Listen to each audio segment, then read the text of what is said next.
Cool. Welcome to the Monday morning data chat this morning. We got Al Bellamy here. He is a wealth of knowledge when it comes to giving people advice and how to get a career as a data analyst. It's sort of going to be the theme of this month is career advice. So let's kick it off. What's up, Al? How you doing? What's going on, guys? No, that's too much. Good to be on the show. Thanks. Great to have you here. Good to meet you.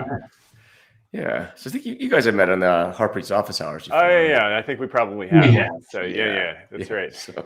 Yeah, I'm so sporadic with how I drop in there. I always mean to get in there and make a meaningful contribution, and then Friday kind of just becomes an avalanche of terribleness, and then usually I'm driving home when it's either starting or halfway through. I'm like, oh, let me drop in for 10 minutes. Yeah, I always notice when you drop in, you're like driving or something. So yeah, and I always drop in, like, I know nothing about crypto or NFT. And so, like, I always drop in when the conversation turns to that. And I'm like, So I've got that choice. It's like, I can either learn about this and then be interested in the conversation, or I can just kind of tune out and wait for it to turn to something I can talk about. Yeah, I think to be fair, a lot of people who are talking about NFTs and crypto don't really understand it either. So, 1 week I dropped in. I'm like, oh, I'll just show up. And so I have a PhD in math and a bachelor's in physics. And I guess the conversation was about quantum computing. So isn't your master's in physics too? But I also have a master's in physics. Yeah. Anyway, hopefully I didn't say any complete nonsense. I was completely lost the other day. Quantum computing. I was like, I think I've heard of that. I don't know. Are we having like atoms and electrons like do computer stuff? What are we even talking about here? Well, actually, another version of yourself has heard of quantum computing. So, yeah, in the multiverse. Anyway, cool. Well, awesome. Yeah. So, tell for people who don't know who you are. Do you want to give a quick intro? Yeah, sure.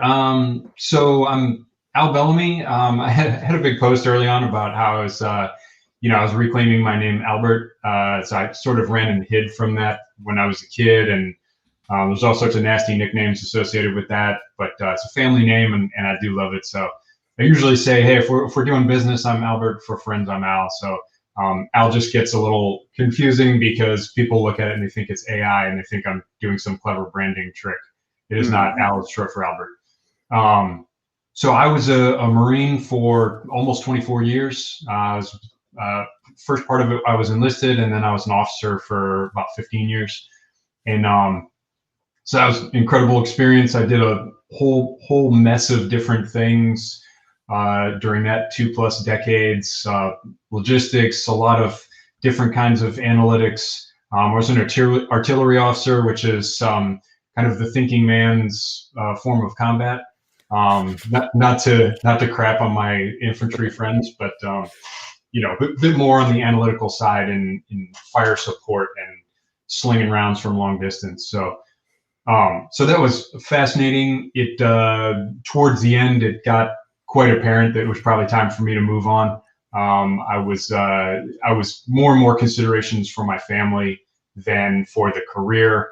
And at that point, I just said, hey, it's probably time for me to go find other forms of employment if I'm kind of doing this for a paycheck and for family considerations, more so than leading Marines and developing them. So best choice for me. About a year ago, I, as they call it, dropped my papers, and I suddenly had to look around and say, okay, all of these things that I've been preparing for this grand and extended military career, I've now got to figure out how they apply to non-military use. And so at that point, I got really big into just doing stuff on LinkedIn, expanding my network, branding, that sort of thing. I was lucky enough to kind of get turned on to the power of that platform and how much you can accomplish just believing in yourself and putting yourself out there. And so that helped me to pivot into analytics. And so I officially retired a little over a month ago. I'm now working at Analyst, which is a division of Omnicom, and a great company. I'm having a great time. We're doing a lot of interesting things with data management and data analytics. It's really interesting. I mean, like, walk me through that progression, though. I mean, it's sort of glossed over, I think, a pretty big thing where it's like military and then analytics. I mean, Yeah, Yeah. this is fascinating. Like, this is Well, a we only very have small an hour, conversation. so I mean, yeah. I mean, but what, out of all the career fields, I mean, being in the military, you get exposed to, I'd say, quite a few range of options, and like, why would you choose, analytics as a career path? it's always been a love of mine. I just obsessed over numbers even as a little kid. I was always fascinated by military things, military study, and I always wanted to know the numbers and kind of what they meant. And so when I would study or read about a battle, um, side A had 10,000 more troops than side B, and yet the outnumbered side won. Why? How does that happen? Um, a flying fortress takes flight with whatever ridiculous number of 50 caliber machine guns it had, like 16 or 20 machine guns, and yet they got shot down at a staggering rate, and just massive casualties amongst the Air Force in World War II. Why? Why was this thing not an actual fortress? Why was it not just impregnable to attacks by fighter planes? All of that stuff just fascinated me as a kid, and so I suppose it was kind of a natural progression that I would eventually find my way into things that would allow me to combine those two great loves. It's really interesting. So, I mean, you had an interest in this, and then, getting out of the, I guess when you decided to drop your paper, so to speak, I mean, what was that like in terms of, realizing you're going to have to, this is the career you're going to choose, right? And I think it's what Yeah. the audience wants to hear, but like, what's the progression from making that decision to just getting a job in analytics? Like, So I'd actually gotten really lucky. So they make Marine officers do this thing where you have your primary job, which for me was artillery. And so you do a 3-year tour doing that thing. And then every 3 years, you have to switch to something else that we call a B billet. And so you do you're a lieutenant in artillery. And then right when you get promoted to captain, you go to do something else. And so my second something else, after I'd done 2 artillery tours, my B billet was I went to manpower at Quantico, and I had to, for a year, I spent moving Marines around the map and being in charge of about half the Marines in the Marine Corps, and where they got assigned and what orders they were given, and just staffing up each of the units and making sure everybody had enough people. And then for the following 2 years, I was in retention. And so it was, well, how do we get the requisite number of Marines to re-enlist? How much of a signing bonus is it going to take to get we needed like between 20 and 25% of Marines to re-enlist at the end of their first contract in order to have enough end strength to staff the Marine Corps. And so there was a whole lot of high level analytics that went into that, most of which we didn't do because the Marine Corps just doesn't have analysts. There's a million reasons for that. But so we have this think tank called the Center for Naval Analysis, is in downtown DC, up actually in Arlington, right by DARPA. And those guys do a lot of the analytics for that. And so we would depend heavily on them to come to us and say, hey, this re-enlistment bonus is going to get you enough infantry. This is going to get you enough artillery. This is going to get you enough truck drivers. And so I became kind of fascinated by that. At the same time, I was working on my master's degree in analytics through a military program. And my original intent was to do that in the Marine Corps. So I finished my master's degree right about the time that I finished that assignment and came down here to North Carolina. And my intent was I had to go back to artillery, so my skills were going to get a bit rusty. But I was intending to use that master's degree to then go into an actual analytics job in the Marine Corps, rare as they are. And then, like I said, the family consideration just became overwhelming. I was going to have to either deploy or execute orders, possibly to Okinawa, and that was it was not going to be good for me. Spending 3 years away from my kids, who were then going into college, it just would have been a big mess for everybody. So yeah, at the time that I retired, I was put in a position where I've got this master's degree. Awesome. It's better than not having one. But it was very military oriented, and it was to deliver me into a job within the Marine Corps. And now I had to, I joke, and it's only half of a joke, that I was literally Googling what is data science, and just trying to figure out, okay, I've got this degree. Now what do I do with it? What job does this qualify me for? My grandmother's rolling over in her grave because I just ended a sentence with a preposition. But yeah, I had the proverbial solution in search of a problem, and then suddenly I had a problem, so I had to figure out how to, fit square peg into round hole and make it work. And so yeah, that was kind of the journey of my last year, where I sort of stumbled into all of these solutions and just kind of kept following the path of networking and branding and hoping that was going to deliver paid employment at the end of it. Hey, Matt, I mean, this kind of echoes in some ways or mirrors your I think experience getting into data as well. Like, you come from I think a bit of a different background. Yeah, my background was, to give you context around that, like, I did study math, but it wasn't like the statistical type of math. It was like pure math, Yeah. So representation theory and geometry and stuff like this. It does feel like there are a lot of opportunities in analytics for people who come from other domains. And I feel like the diverse backgrounds are actually extremely beneficial. Maybe you can speak to this in a second. But the problem is you have to have that like initial social capital to get in the door. And that was the hard thing for me. Like, getting that first job was really hard. Once you have a job, then people think you know what you're doing. Right?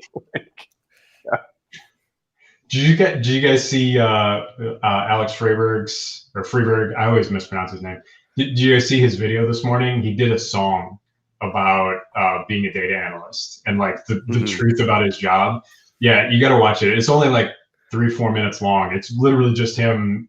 He's talked about this for a while, doing songs about data.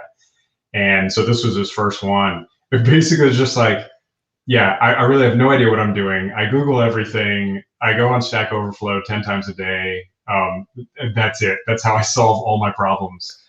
And just him interacting with like his boss and his, family and like people online, just like, yeah, I don't have the heart to tell you that I just, internet search all of the answers to everything that I do. So I think that's probably a slight exaggeration, but yeah, it's just, I think if you, like you said, if you have the domain knowledge, like if you understand how things work, that's probably way more important than, knowing every, Excel shortcut or, I don't know. You guys are data scientists, so that's a whole different ballgame. I know just analytics. It's like, I think if you have an analytical mindset, if you just have a desire for it and a natural curiosity to figure out how things work, but then you have a domain knowledge in some discipline that informs you, and I think you're 90% of the way there. I think the most difficult thing for me getting into marketing analytics was I was looking at this giant bank of numbers, and I was learning the processes by which to analyze them and formulate the data. And then, but I just couldn't get my mind wrapped around it, because I was like, well, where does this come from? Like, how do we get this? When you say, the sum of impressions is this, and the sum of clicks is like, what are you even talking about? And then once they kind of broke it down Barney style for me and just said, somebody goes on a website and they click on it, on an ad, and it takes them to this, and it pulls all of this data, and you're getting the aggregated form of that. I'm like, oh, easy day.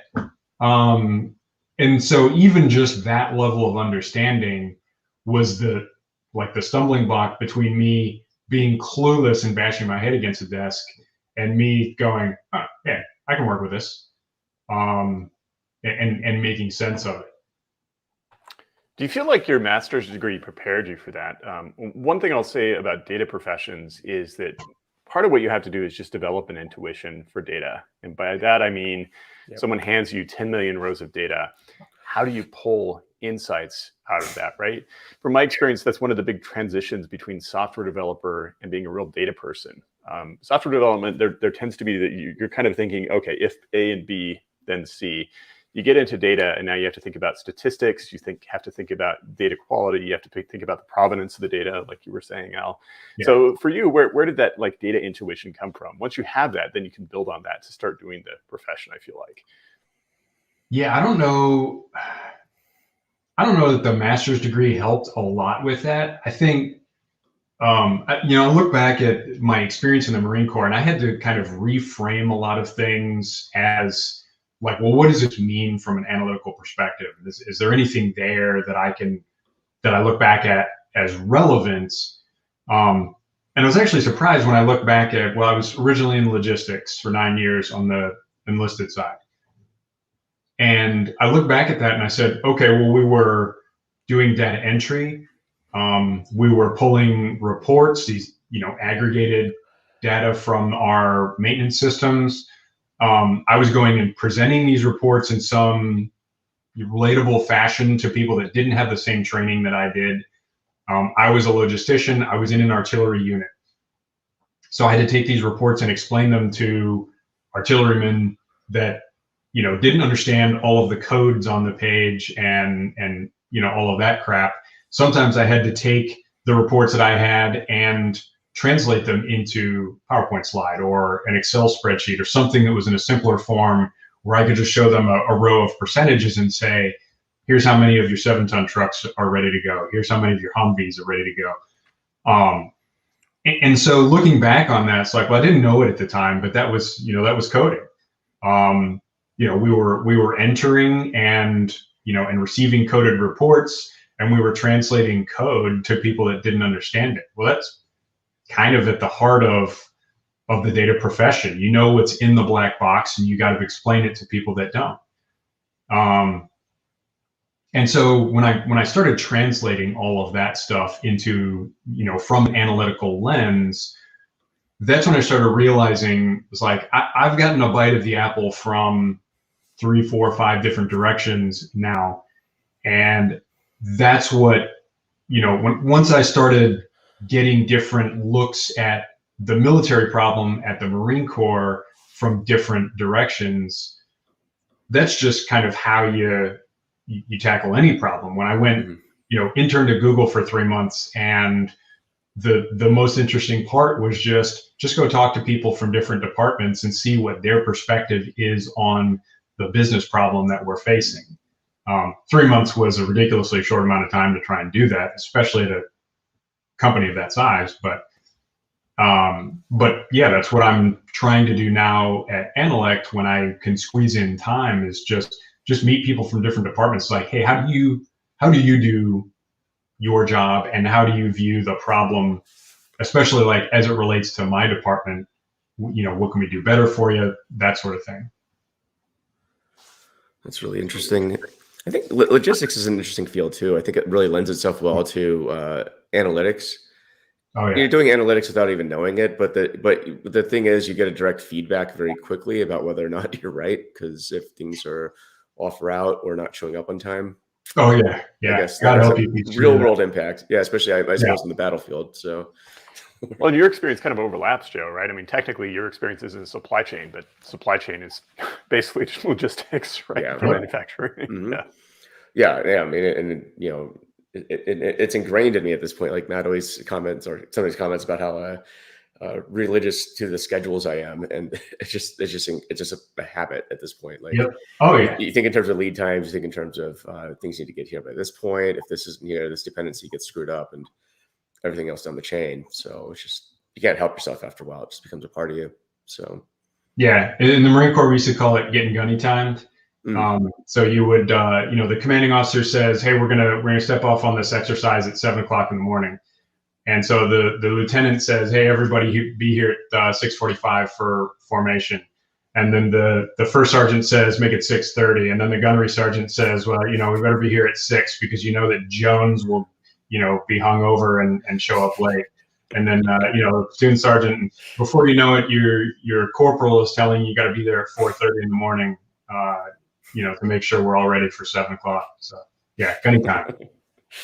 That's hilarious.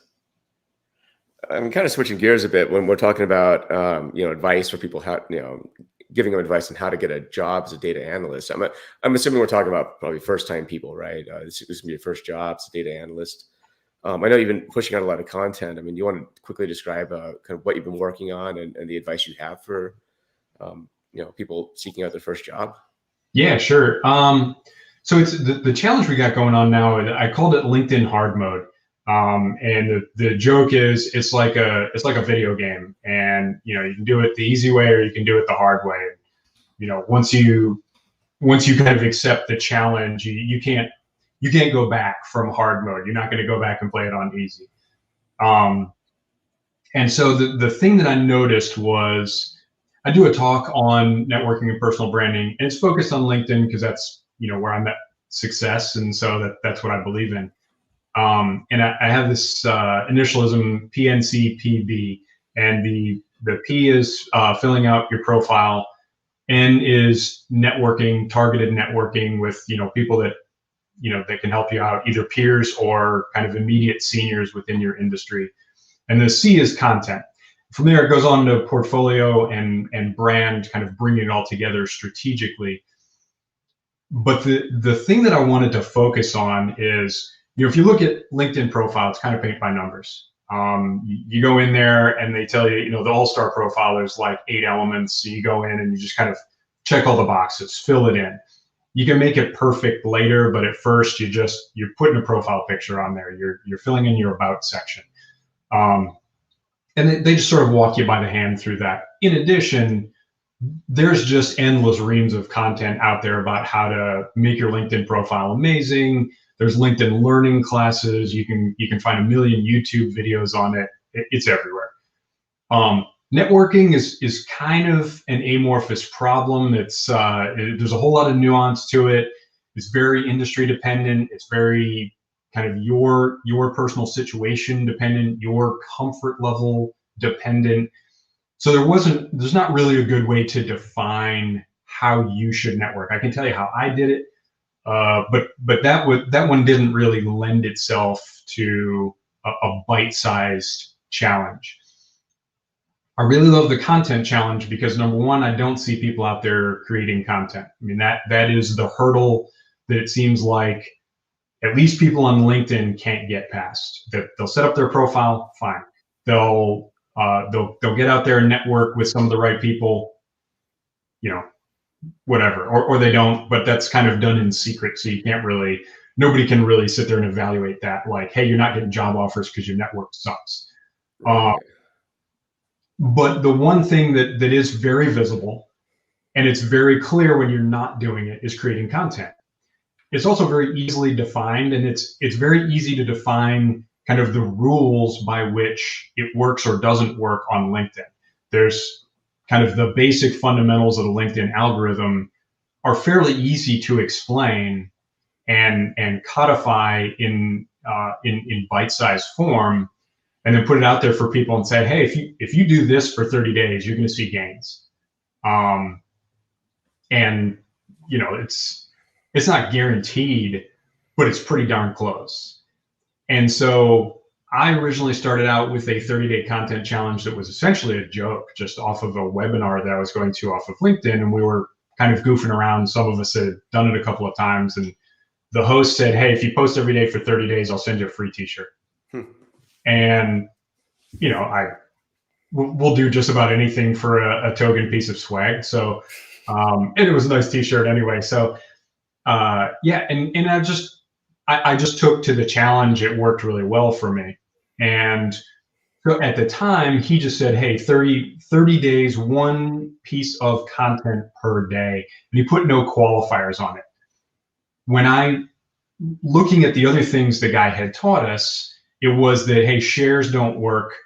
Kind of cut and paste content works a little bit, but the secret sauce is original. If you're out there being original, the algorithm has ways of detecting if you're stealing content and that sort of thing. So you got to be original. You got to make the stuff up yourself. And so I put the extra challenge on myself, like, hey, I'm going to do 30 days of original content, not gravy training off of anybody else. And it worked like crazy. And there were a few other people that did the challenge at the time. There were much more afterwards. But the thing was, it worked amazingly for me. I mean, the results just went off the charts. It worked pretty well for some other people, but I didn't see anyone else replicate the results that I got. So in looking back and trying to recommend this process to other people, I had to figure out, was it something extra special about me? Like, am I just that awesome that my personal greatness made this successful? I doubt it.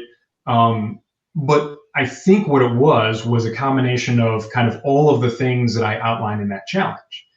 That I wasn't just throwing content out there and cutting and pasting a meme with 3 hashtags on it. That it was original, and every post was worthwhile. Some of them were very niche, so it wasn't like I gained a great amount of views on every single post. But nothing was throwaway content. And so that's the challenge. And then combined with, when you put a piece of content out there, you have to engage with people on it. If they respond with an intelligent response, you've got to continue that conversation and try and cultivate that conversation amongst other followers. You've got to combine that with building your network. When somebody comes on your post that you're not connected with, you got to connect with them. When you've got to take your followers that are also putting out content, and you've got to go on their content and engage. All of these things kind of go together in this great stew to create what I think were the results that I got. At the time, I was aggressively growing my network. I was connecting with everybody that engaged on my content in any way, really. And I immediately went on and tried to seek out, if they were creating content, how could I help them and engage on that and react to what they were doing. All of those things I kind of found out later sort of tickle the algorithm, and your new connections, you have some sort of grace period where your content is promoted to each other. So if you notice, when you connect with someone new, suddenly their content, if they put it out regularly, is at the top of your feed.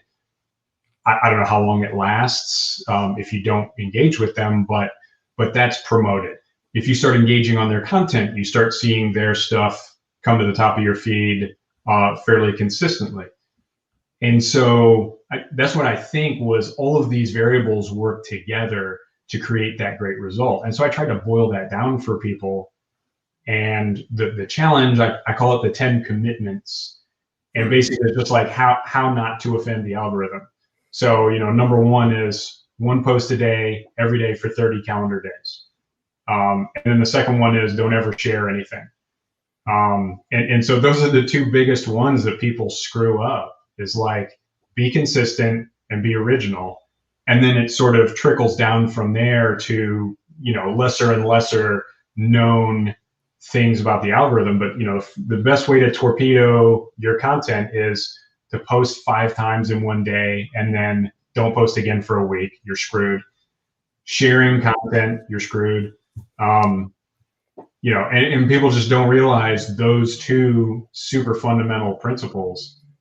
And then I gave them 3 more. That's just how to engage on other people's content. And I think if you do those things for 30 days, you're going to see gains. And it's been going for like a week now. And I think I'm already seeing people say, hey, my stuff's getting better. So I'm pretty encouraged.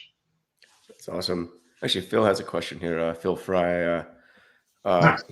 Love the LinkedIn hard mode challenge idea. I would like to hear more about your networking process. I have been focusing on building the contacts, but having the conversations is slower. What are your thoughts? So I usually, like I said, this networking is tough. And I think the biggest question I get, and I think this relates to what Phil's asking, is like, how do you approach someone that's going to be an advantageous contact without sounding salesy or beggy or, you know, it's hard not to sound a bit corny when you're, if you really want a job at Red Hat and you start targeting, okay, who's a hiring manager, who's a kind of mid-level manager, someone that if I go get an entry-level job at Red Hat, I could conceivably work for this person. It's hard to send an intro message to that person without sounding like you're immediately going to launch into give me a job referral. Like Matt Bratton says, yo, give me a job. And so I try and spell it out for people when they ask me that, because I feel for that. I've gone through that struggle of how do you word this? And I think if you're genuine, but you don't give the indication that, hey, anytime in the next 3 messages or so, or the next couple of weeks, I'm going to beg you for a job at your company. I think if you just say, hey, my name is Phil, very interested in your company, trying to build my network within the industry. I'm pivoting into data analytics, and you create some touch point with them. I see you went to Wake Forest University, since I was just in Winston-Salem this weekend. I see you went to Wake Forest. Can you recommend, or how did you like their analytics program? Or can you recommend a restaurant in Winston-Salem? Something. Just create some touch point. If you have anything in common with them after looking at their profile, bring that up. But yeah, just introduce yourself, something interesting about yourself, a simple ask, which should just be a connection. I would just say, and then hopefully they respond with a response message. Hopefully they connect, first of all. Second of all, hopefully they respond with a response message that can then generate a conversation. I would just say the best, what is the Chinese or Japanese or whatever proverb it is, the best time to plant a tree was 25 years ago. The second best time is today. Yeah. You can't help if you are today desperate for paid employment, but you really should start this process 6 months or a year out from when you need a job. So if you need a job now, okay, make the best of it. But still, don't launch into give me a job or a referral right off the bat. You need to start creating those conversations and those touch points with people. And then the other thing I think I would say is don't hang all your hopes on one person. Right. There's the odds of you finding that one person that's going to get you a job on one super refined LinkedIn search and that's the guy right there. Come on, who knows that? They may never respond. They may not accept the connection. You gotta scatter seeds out there. I mean, you can't focus in on one company. You can't focus in on one touch point person. You've got to start, plant a lot of grass seeds to get a fruitful lawn, if you will. Well, you got to play the long game too, right? Yeah. I mean, because the data world is surprisingly small, I would say. You'll be shocked at how many people know of each other once you build your network out. And I think this is one of the things that new job seekers need to understand is, I get messages, frequently where it's like, hey, hire me. I'm like, why? I usually don't respond anymore. I'm just like, why? Yeah. You haven't taken any time to build a rapport, right? I don't know who you are. You have no right to ask me or expect anything from me, right? And so I think exactly. This is it's just tasteless. And I'd say, please don't send these kinds of messages. If you want to get blacklisted, that's actually a really good way to do it. So, and the other thing too is, if you're looking for business, for example, right? Don't just go and spam a bunch of people like, hey, I'm selling. I got somebody the other day selling oil equipment to me or something. I was like, did you even look at my profile? Yeah, exactly. Yeah, I mean, maybe, if I'm in the market for it, but probably not now. And I'd be more interested if I keep seeing your content over and over and I can engage with that and get to know who you are. I mean, that's what we do at Ternary. I mean, I don't think we've really ever done true outbound sales, but that's by design. I think, we want people to buy into what we're doing, through the content we produce and the reputation we have. And if you like it, great. come along for the journey whenever you're ready. And that's how we approach things. And I think the same advice applies to That's job awesome. seeking as well, right? Where the best time, as you say, to look for a job is when you don't need one, Yep. or when you're still, in school or whatever, because the desperation mode hits when you're, in job seeking mode and you're desperate, and people can smell that on you. It smells terrible, actually. And Yeah. so, Well, and your mind's not going to be on like, hey, let me create a friendship or a meaningful connection with this person. Your mind is like, how do I pivot this to asking for a job? yeah. And like you said, you can't be genuine in that if you're in that mode, and people know you're not. They know where you're heading with the conversation. Very transactional, right? And, absolutely. And the thing with networking is, I think being transactional is the antithesis of building a good network. I mean, you build a good network, and it's kind of an amorphous thing, really, because networking is, I think it's a derisive term to some people, and I think rightfully so, because you think of kind of pre-COVID, you go to these networking events, and it's just everybody's handing out business cards to each other. Oh yeah. Yeah, that was when I first heard about, oh, you gotta network, you gotta do this, and immediately my mental image is like, a bunch of Ivy League types, in a martini bar, and they're doing these big deals, and it's like, oh, that just ain't me, and it's like, oh no, it's just making friends, it's just talking to people, and half the time, once you leave behind the I'm going to turn this into a job mindset, and you're just like, hey, I'm just going to meet interesting people, and maybe eventually I'll be in a position to give them a job, or maybe we'll just be friends, and you just meet so many interesting people, and then at the end of it, it's like, I won't say who, but it was an artist of data science contact that got me a part-time job that I currently have. Cool. That's been a super great opportunity, but it was just, we just talked on Artists of Data Science, and then suddenly this person was like, hey, I've got this referral for this job, and I know you're getting out of the military soon, are you interested?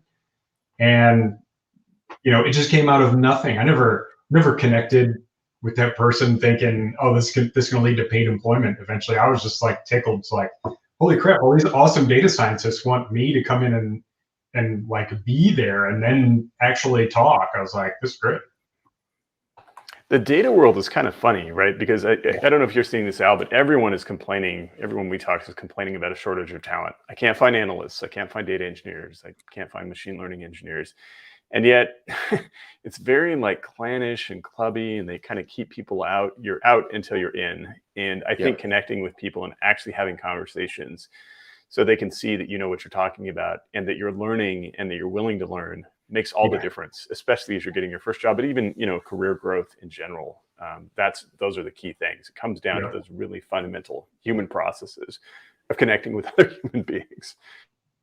Yeah, for sure. I mean, that's the thing that's kind of missing. And again, I think that's when you put content out there, then you've got something for people to latch onto that you don't have to go seek them out. Because I mean, what are the odds that you're going to meet that person that's got a job for you? But if you're putting yourself out there, now you've got passive connections. You got people coming to you, and they start hitting you up saying, hey, I see you're on this challenge. What's that about? I love that, thing you wrote about your family the other day. When you start putting out things that are semi-personal, or you put out there as like, hey, I can't figure out this code challenge. Has anybody got anything for me? You start meeting people that can create opportunities for you. You've got a touch point with them. You're being vulnerable and imperfect in public, which terrifies most people, especially in tech. And that's just, I think that's how you kind of attract the good things to you rather than going out and grasping for them. Oh, for sure. I would say that the people who I found most successful in their tech careers have been those who've just built their networks over time. And this isn't just tech. This is like every industry, really. But tech, I think, techies have a reputation of being a bit more introverted. So this is perhaps an impediment, but I think it's also kind of it's a stereotype more than it is an impediment. Yeah. I know one guy who was at a big tech company for almost 20 years. Then he got laid off, right? And he knew nobody. So he's having to start over now, right? He has his contacts from that company, and they also got laid off, and they're all looking for work. Then it's kind of like, now you're starting over. And then he started going to meetups. I think he's building his network, and now he's, I think it just seems like a much different place, for this person. Other people that I've seen in a similar situation. At the end of the day, your career is all about your network. I'll give you an example too. Like, when I started my data career, a couple decades ago, I was working at a company and did some good work, I guess, good enough that somebody from that company, 15 years later, I guess, gives me a call and says, that stuff that you did at that one company, do you want to, I got somebody who might need those services, right? Yeah. That's crazy, right? And it's just, so I would say the other advice too is if you get that job, or even if you're still looking, like, it's all about your reputation at the end of the day. If you're known for doing great work and you're known for being a solid person, like, the chances of you having opportunities down the road just sort of land in your lap are there. And if you're known for being, if you have a bad reputation, you're known for being kind of a shyster, it's a bit of a different story for you. So yeah, for sure. Yeah, I mean, and crushing people online, or just being rude or obnoxious to people, right. that'll torture pretty quick. Yeah, my block list is large, I would say, from people like that. Like, I just don't suffer fools or that kind of stuff. If you're a jerk on LinkedIn, I can only imagine what a jerk you are in person too. So there's a handful, I would say, of pretty big names that I don't interact with anymore for that reason, because it's just like, wow, if you're a jerk, then you're a jerk. I don't really care. Yeah. So life's too short. Christina's a good comment here. Great idea, just to be friends and see what happens. It sounds like a genuine approach to networking. Yep. But it's a time intensive approach. So yeah, like I said, you can't help where you are in your job seeking process. I worry about people in data that just, kind of poo-poo the whole, I don't do LinkedIn, I don't do networking. If I just keep my head down and grind, I'll be fine. Like, I mean, you are until you aren't. So, there's no telling when your company is going down, and if you haven't taken the time, there's other ways to network, like no doubt about it. And I usually kind of admit that up front when I do a talk on networking and content creations. Like, hey, I talk a lot about LinkedIn. It's not the only way to skin a cat, but it's the way that I did it, and it's the way that I know. Right. I was stuck building my network and starting from zero at the height of COVID. So it was not an opportunity. That, and I live in Eastern North Carolina, nowhere near. I'm 2.5 hours from Raleigh-Durham, which is the nearest place where there's any real tech presence.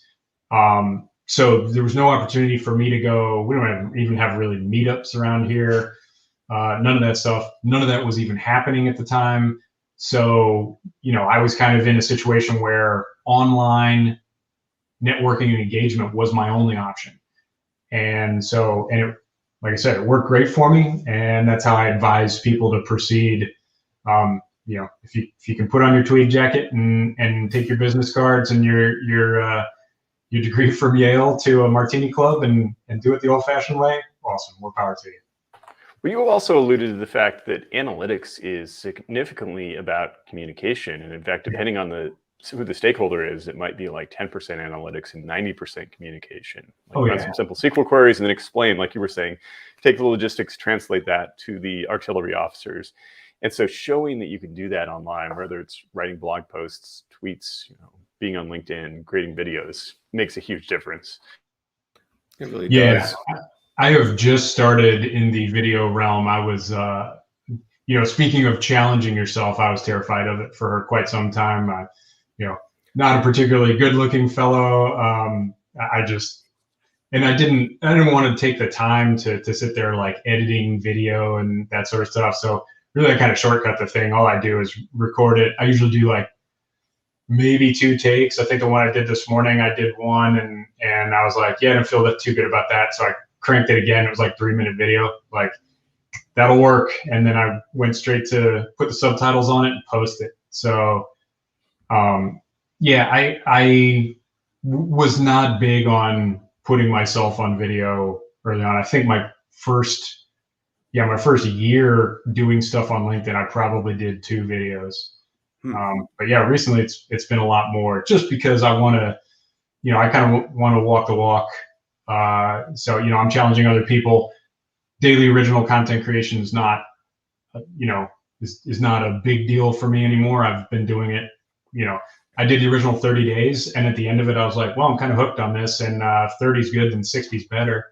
And then 60 became 90 and 120. And so it just sort of never stopped. I haven't done daily, like, disciplined for a while, but yeah, just with this challenge, it was like, well, video is kind of the thing now, and it's out of my comfort zone. Maybe I should, launch into that and see how it goes. You're like the David Goggins of LinkedIn. So. No, I cannot keep up with that guy. I did the one David Goggins challenge. Actually found out about that from Kate's posts. Oh, was it that 4 miles every 4 hours or something? Every 4 hours for 48 hours. Oh my God. Yikes. My wife and I both did it. That just about killed me. That workout looked terrible for the reason that you get just enough rest where you can kind of you can get cozy and say, I'm good. Yeah. But then you got it, and your muscles have enough time to recover and get DOMs. So you're gonna be really sore. How was that last day? Oh, it was rough. I mean, I don't know what kind of mile splits I was throwing up at the end there. But the other thing is, like, my wife and I really get bored with runs. And I can't stand that. I don't like out and back runs. I'm just like, I don't even want to cover the same inch of ground twice. If I can do a loop or something, I'll do anything to avoid tedium during exercise. And so we mixed it up. We did, I think each day we did 1 run on the beach, which, great living here in, in Carteret County. But we did a beach run each day. What else? We did a couple treadmill runs at our local gym. We just kind of went all over the place, and it was really only the night runs where it was like, all right, we're just going to do the 4-mile loop around the neighborhood and call it good. Yeah, my wife cannot run as much as I do, so she sort of eased off on the second day and did some. She mixed in like some swims and some like bike and stuff like that, but yeah, that was rough. Next couple of days, not pleasant. I didn't run for like straight week after that. Yeah, that's a good idea. Eric Tonga. Speaking of somebody too, I like Eric a lot, and and you. I think I met both you guys in Harpreet's office hours, if I'm not mistaken, or somewhere like that. But but I like what he says here. The issue is that networking is defined in the mainstream as going to events and dishing out business cards is the issue, but networking from a deeper friendship connection is more in tune to those of us on the introverted end of the spectrum. Couldn't agree more. So yeah, and I love that he refers to it as a spectrum there, because, like, there's introverts and then there's introverts. Like, you say you're an introvert, I'm an introvert. That doesn't mean you're a wall walker, like, where you can't make eye contact or shake hands, or like that's at the end where it's like, you might need some counseling. Like, and just an introvert to me is just someone that, like, where you derive your strength and your kind of refresh your spirit. If you derive strength from being alone, and you need some kind of alone time, some thinking time, some solace, that to me is an introvert. If you don't relish the thought of going to parties and socializing with people, that's an introvert. But I think people sometimes use the introvert label as an excuse to not push out of their comfort zone. You got to be able to function. And so, I think it's just, we've all got challenges. If your challenge is you're not eager to go into social situations, hey, awesome. But you still got to challenge yourself. So, we got a question from Ask DevOps here on YouTube. What's up? This is a data analyst specific question too. But out of all the questions we ask, people fail really bad when it comes to joins and why joins is important for performance of queries. Where should these people need to improve? I don't know, Al or Matt, if you have a thought on this question here. So it's more of a technical question when you're interviewing, it sounds like. Why joins is important? I mean, I think just because you can't, when you're talking about big data, you can't have the one database to rule them all. It's just far more convenient to have multiple places where you're putting data of different kinds. And so you've got to be able to combine those because you can't just have all of it in one place when you're talking about, max volume. I suppose that's the best, where do people need to improve on joins? To me, the issue with joins was and still is the imagination. You have to be able to imagine what it looks like now, what it's going to look like when you're finished, and how to perform those steps in between. Is that a left join? Is that an inner join? Is that, what exactly do you have to do? And that just takes, I remember learning algebra for the first time, learning calculus for the first time, and they just, the teacher just looked at you and you said, I just need you to accept that this is true. Just once you've gone through it a few times, then you'll understand it. But I just need you to, in the Marine Corps, we called it push the I believe button. It's just at that point where the person teaching it to you is smarter or more in the know than you. And it's just just accept it. And once you do it a few times, then on the back end, you're going to understand it. I think joins are like that a lot. But I think I have a lot of issues with the way joins are taught sometimes. For me, one of the stumbling blocks was the Venn diagram. I have a lot of issues with the Venn diagram because I feel that's horribly misleading when defining joins, because a Venn diagram shows overlap between two populations, and where that overlap shows that something on either side has both characteristics. It fails to represent the fact that a join transforms, and that you're taking two things that have maybe one characteristic in common or no characteristics in common, and then you're coming out the other side with a data set that's completely different than either set A or set B going in. There's just no way with a simple Venn diagram to represent that. And for me, that was a huge stumbling block. And once I kind of just cast all the graphics aside and started practicing it, that's when I got it. I've had arguments with people over, they think the Venn diagrams are wonderful. I wonder how many people like me get tripped up by that. Yeah, we have one comment here from Ghani. He says, I think these people need to understand set theory. Matt, go. Set theory probably better than most people. Well, I was going to say, I think one of the most useful things is actually to do pencil and paper exercises with joins, which is very rare. Everyone's like, why would I do it by hand? I have a calculator, right? But just write 2 tables down on paper and 5 elements each, and then have some repeats in the keys and go through the standard join scenarios and see what you get. And that's what really helps people to understand what's going on with left join, inner join, outer join, all these different types of joins. They'll get it pretty fast if they do this. Yes, it's tedious, but that's very concrete set theory, right? And then you can draw the Venn diagram and understand it if you've actually done that exercise. But until you do, if you just see it on a PowerPoint slide, I don't think it really registers. What were some of your tips though, Matt? You taught math for a long time. What were some of the tricks that you found in your experience to convey, mathematical concepts to people? I'll approach this from the angle that I think the way math is taught typically sucks very badly. And I have a math degree too, and I still think it's not great. So what do you think? Yeah. A lot of it is those pencil and paper exercises, to be perfectly honest. Do you guys remember doing sequences in algebra? And so you have to sum sequences.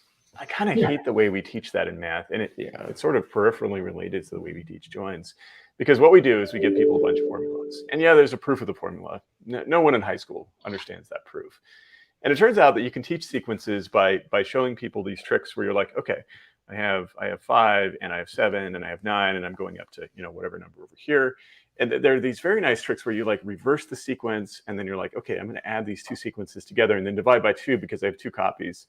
I'm sure this doesn't make sense as I'm explaining it now, but that's how I used to run a lot of classes for Math Circle, where you would teach kids how to solve hard problems in very intuitive ways.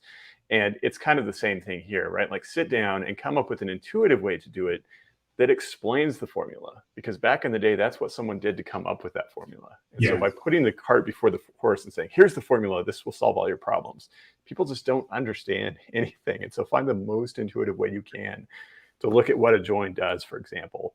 And then once those concepts are ingrained, then the Venn diagrams start to make sense. But start very simple, like concrete. It's almost like playing with blocks as a kid. Well, even with my kids, the thing I conveyed it to my kids with, with addition and subtraction was getting them an abacus.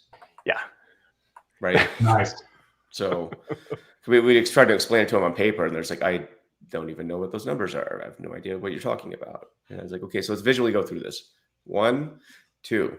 Take away 1 is what, right? So that, and it's, but I think, you guys are right where it's, it's kind of show, don't tell, right. And I would say too, another way to learn joins is,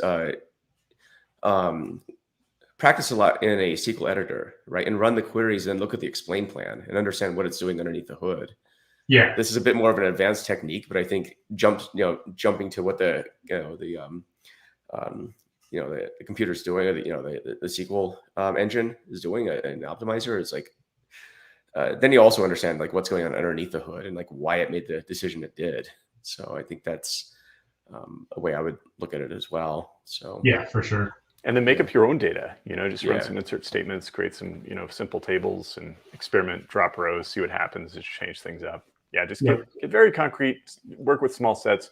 I think we all get so excited about big data and, handling 1 billion rows that we forget that it really comes down to concepts that you can learn with like 5 rows. Well, I mean, you talk about sequences and induction, right? Right, right. Literally Exactly. what you're saying. Yes. So that's cool. We're coming up on time. It's been a lot of fun, Al. Likewise. Have this conversation a bit longer. Maybe we will at some point, in the future. But yeah, it's cool seeing your progression. I mean, I think, like I said, I came across you first. I think we met in Harpreet's office, if I'm not mistaken. And shared a couple of chats as well. But I think it's awesome seeing your progression. From because I could see in your career progression too, kind of getting to where you are. I mean, I think that there were. It was cool to watch. And I think at some points you were kind of like, how do I do this? Right. And I think but it's awesome to see that, you found your way, and I think did it in a very tasteful, and awesomely professional way as well. It's cool to see. So I feel like you're just getting started too. Like, I feel like it's like day one for Al, and I'd be super stoked to see what happens. So yeah, you and me both. Yeah. Thanks. For people who want to find out more about you and what you're up to, how would they do that? Yeah, just hit me up on LinkedIn. I've got the LinkedIn Hard Mode Challenge, which people can start at any time. It's 30 days of creating content. If you go to the featured section of my profile, there's the rules such as they are on there. They're more like guidelines, just like Pirates of the Caribbean. The other thing is Thursday is Veterans Day. And I and some people from the American Legion in New Bern, North Carolina, and Post 539, and just some other people that are patriots and concerned about such things. We are working to raise money and awareness for programs that deter veteran suicide. And so we're going to hike 22 miles on Veterans Day from the delightful little burg of Maysville, North Carolina, into New Bern. Nice. And really have a good time doing it, build some camaraderie and some connections. And so if you go to marchforthe22.us, the website, you can read all about it. That's awesome. Thanks, Al. And again, thanks for your service too. That's always awesome. My pleasure, man. Yeah, cool. All right. Until next time, have a good one. Thanks, Take care. Take care.